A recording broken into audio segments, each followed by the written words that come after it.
it's Bree, and welcome back. Today we'll be talking all about time management.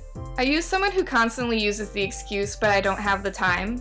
Are you someone who's stressed out because you don't feel like you get enough time for yourself? Well, this video is for you. Continue watching if you want to learn how to use time management to make more time for yourself and for the activities you'd like to do. Let's get into it. I always hear as a health promotion and wellness major, well, I don't have enough time to exercise. I don't have enough time to cook or go grocery shopping.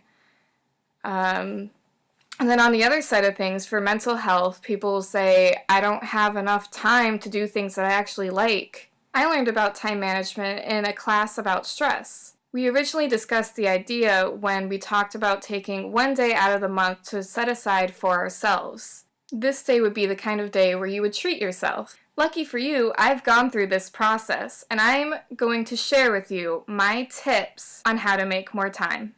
So what exactly would you say time management is? For me, time management is being able to look at what you're doing every day and I guess stay organized with the things that you do. And by using time management, you're able to more so manipulate what you can do in the sense that, let's say I usually watch 3 hours of Netflix a day, but I want to exercise more. Maybe I can trim down the amount of time I watch Netflix to fit in exercise. But how do you do that? I like to keep a daily log of what I do in the day. For example, last Tuesday, I woke up at 8 o'clock, went to school to go to class from 9:30 to 3:30 in the afternoon. I got home, and then I played on my phone for about 30 minutes.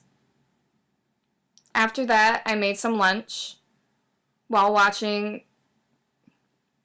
catching up on my YouTube. Once I was caught up on YouTube, it took about an hour. By now it was 6 o'clock. At that point, I started my homework. And between all of my classes, that took about 3 hours before I took a break to make dinner. By the time I was done with dinner, it was 11 o'clock. But I still had more homework to do. So I continued to do my homework for another 2 hours. By then, it was 1 a.m. I was mentally drained, but I don't like going to bed right after doing homework or doing some kind of work that mentally drains me like that. So I watched some Netflix for about an hour. It was 2 a.m. at that point, and then I finally went to bed. So what could I have done differently that would have prevented me from going to bed at 2 a.m.? Well, the 30 minutes that I spent on my phone after school and the YouTube that I did afterwards probably could have been cut back or cut completely. And if that's the case, I would be able to get my homework done quicker and I'd be able to go to bed sooner. And by going to bed sooner, I wouldn't feel as tired as I usually do the next day. This is the great example of time management. You go through your daily schedule and then you evaluate it afterwards. What did you do? What could you change? And how can it help me accomplish my goal? Which, my goal in this case, would be get more sleep. If you want to do a day of mental health, you just have to plan ahead on making sure you don't have anything to do that day that isn't for you and your mental health. I don't just mentally do this, though. I keep an actual log of my day, and I write down what I do at each time and for how long. I also write down my goals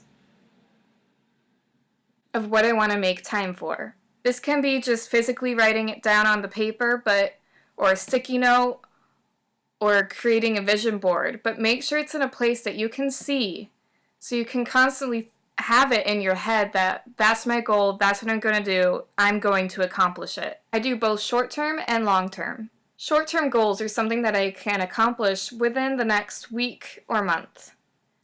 Long-term goals are something that would take me longer than that to accomplish. But the most important factors about my goals is that they're realistic. I'm not going to put down in my short-term goals that I'm going to run an Ironman race or a triathlon. I don't run, so that's not very likely that I can do it within the next week or month even. That would take me a lot longer to accomplish, so maybe it's a realistic goal for a long-term goal.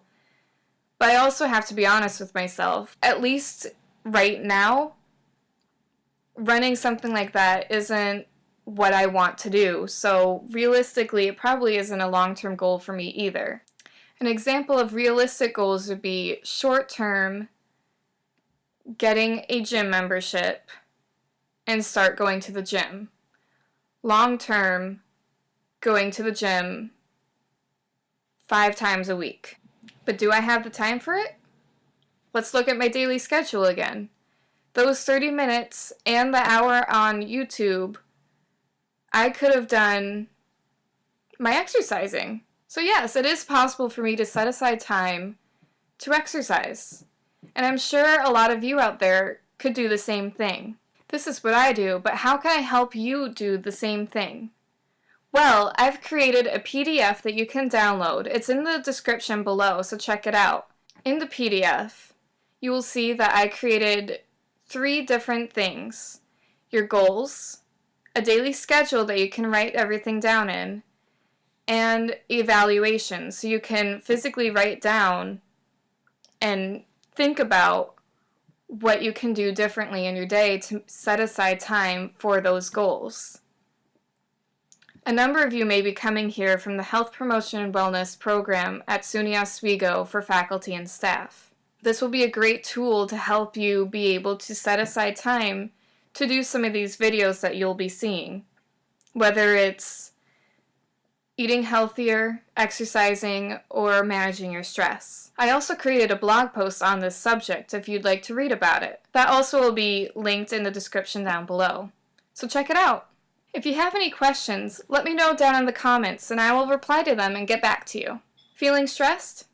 Check out my latest video on guided meditation. At the end of it, there's a calming guided meditation that you can follow along to.